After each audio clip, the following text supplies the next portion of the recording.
नमस्कार. आत्मनिर्भर भारत बिल्डथॉन 2025 या शासनाच्या योजनेअंतर्गत आम्ही श्री संत मानकोजी महाराज प्रशाला वाघगावचे विद्यार्थी आहोत. समस्येचे नाव शेतात साचलेल्या पाण्यामुळे पिकाचे होणारे नुकसान.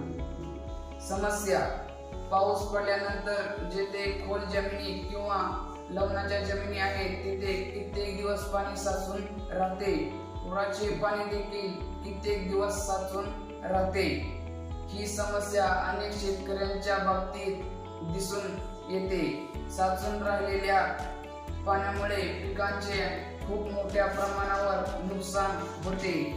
यामुळे शेतकऱ्याची वर्षभराची मेहनत वाया जाते. त्यामुळे पिकाच्या उत्पादनात खूप मोठ्या प्रमाणावर घट होताना दिसून येते.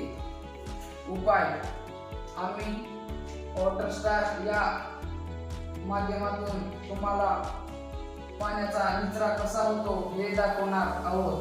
प्रथमतः येथे आपण चारी घेणार आहोत. चारी घेतल्यानंतर तेथे खाली पाईप टाकून पाईपला लहान लहान छिद्र मारायचे आहे. छिद्र मारल्यानंतर त्यावर लहान लहान दगड टाकायचे आहे. दगड टाकल्यानंतर त्यावर कठीण अशा प्रकारचा मुरुम टाकायचा आहे. मुरुम टाकल्यानंतर तो पाईप नदीच्या दिशेने टाकायचा आहे. अशा पद्धतीने जमिनीतले पाणी या मुरुमावर आल्यावर मुरुमावरून त्या पाईप मध्ये आणि पाईप मधून पुढील नदीपर्यंत पाईप सोडलेला असल्यामुळे त्या पाईपद्वारे नदीमध्ये पाणी जाणार आहे. तसेच या पाण्याचा उपयोग विहिरीमध्ये पुनर्भरण करण्यासाठी देखील होतो.